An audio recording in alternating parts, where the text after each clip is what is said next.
This video is brought to you by the FMB shop, where you can find some of the best Scale 400 models. Find the link in the video description below. Over the last few weeks we have reviewed models of JC Wings and NG models in Scale 400, but today we will take a look at a model of Gemini Jets, and a model that I am very excited to take a look at. But can the model live up to my high hopes and expectations? Well, thanks to the great prices of the FMB shop, we can find out right after the drop.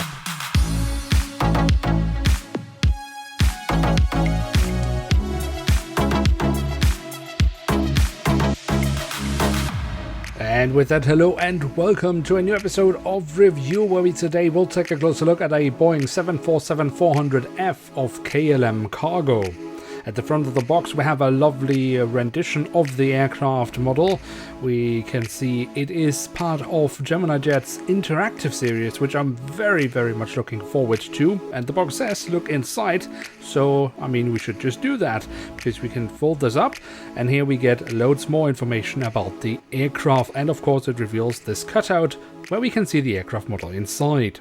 The backside of the box then gives us once more the lovely rendition of the aircraft model, and then a few statements which I think are quite bold. Firstly, as real as it gets, and notice this has even been trademarked, so that's quite a statement. And underneath that we see it says highly collectible, superior quality, realistic metal landing gear, detailed printed graphics, and again as real as it gets. So definitely no lack of self-confidence here from Gemini Jets. And here she is, the Boeing 747-400ERF of KLM Cargo, however operated by Martinair, which we will also see later in this review. Right now the airline, or the cargo division of KLM, operates 4 747 freighters, 1 BCF, so a converted freighter. This is however one of the 3 ERFs. They are however all to be replaced by a 350F in the future, so I guess it's the right time to take a look at the model right now when it is still in active service. And there's for sure loads to take a closer look at, and we start our tour around the aircraft model with a look at the tail section, where we find the KLM Cargo branding. The horizontal stabilizer also has some printed details, and if we then look at the fuselage, well, here we find the full registration code of the aircraft, the Dutch flag, the flag of the European Union, the aircraft type specification, and underneath the dark blue cheat line, of course, the company slogan, the Flying Dutchman.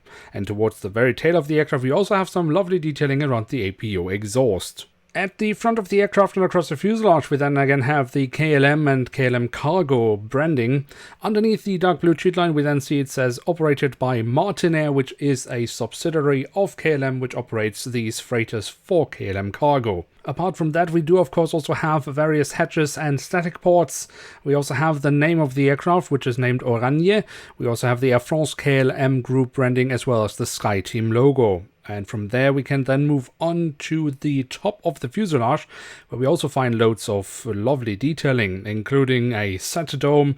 We of course also have physical antennas, which is always lovely, and also printed details can be found on top of the fuselage. If we then take a look at the cockpit section itself, well, here we of course find the cockpit windows with the window wipers. We will also get into a little bit more the main cargo hatch, which is here at the nose, but that comes later in the video. But if we look underneath the nose, we can see here we also have the KLM Cargo branding, and of course above the cockpit windows we should also mention the emergency hatch for the cockpit that has been printed on. From the cockpit section we can move on to the engine nacelles, which have been kept in all white, just as the belly of the aircraft, but does have the silver leading edge as well as the KLM branding, safety relevant markings, and also the General Electric logo printed on, so that's quite lovely.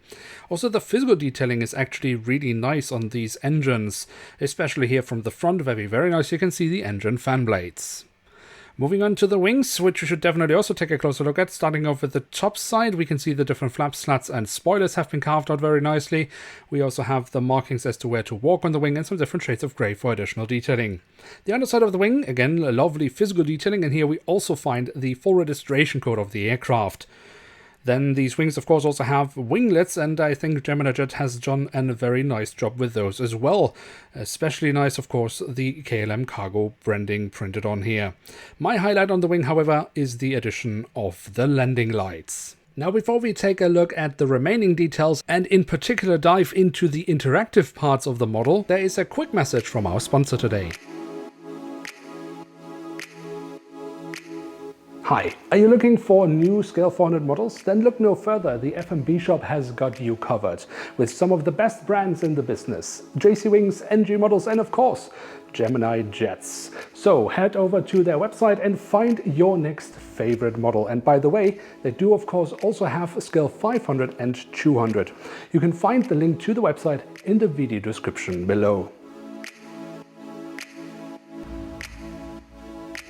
The landing gear on this aircraft model is entirely made out of metal, except of course for the wheels themselves, and they are also rolling, something I personally am not a huge fan of because I'm always afraid that these pins at some point will break. What I do like on this aircraft model, however, is the fact that we have some printed details as well. Now on the box it did say realistic metal landing gear, and sure, on first glimpse this is a realistic landing gear. However, I have also seldom come across a landing gear that is as bent and shoddily put together as this. On the belly of the aircraft we then find more lovely printed details, but unfortunately also a hole in the fuselage for a stand which is not included with this aircraft model, making it, well, rather pointless. But at least it doesn't destroy any of these lovely printed details, so I guess there's that. And then of course we also have the doors to the cargo compartments, well, I mean, printed on, yes, but this is of course also part of the interactive series, so we will take a look at that right now.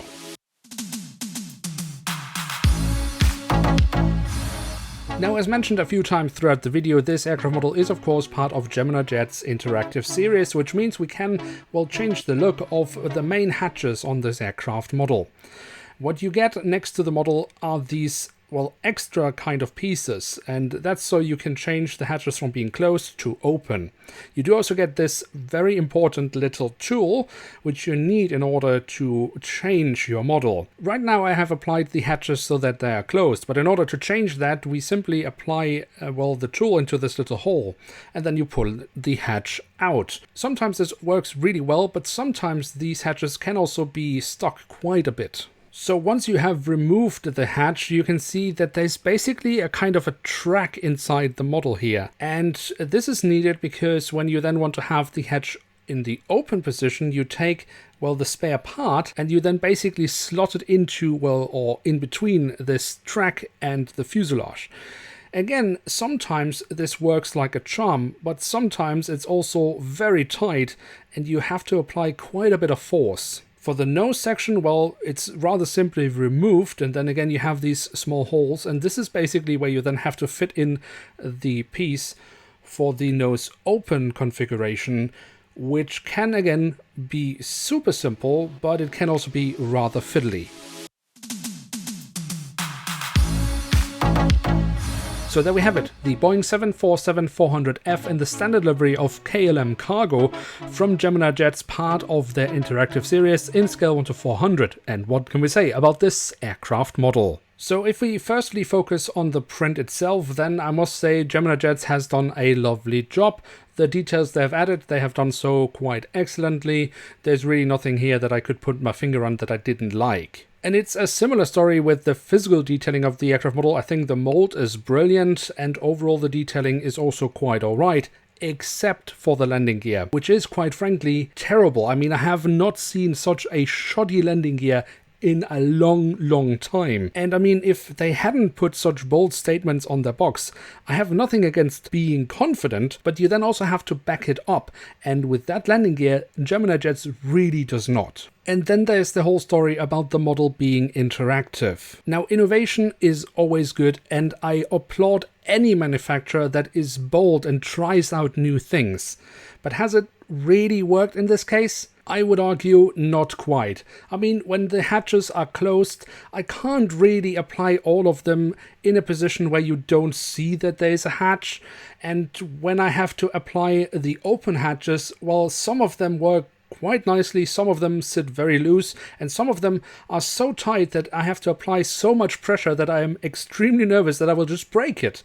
And that means that I won't really be using the interactive part of this model. Either I will let the hatches being closed and then never touch it again, or I will leave them open and never touch it again. So the reality is that the finish is just not good enough for me to really be using the interactive parts of the model. Now, I don't know if it can be done any better, but as is, I would actually prefer it just not to be there at all. Which, apart from being quite a shame, is also a bit of a letdown. But what do you say? Have you made any experience with the interactive series of Gemini Jets? Let me know in the comment section below. And with that, we have reached the end of today's episode.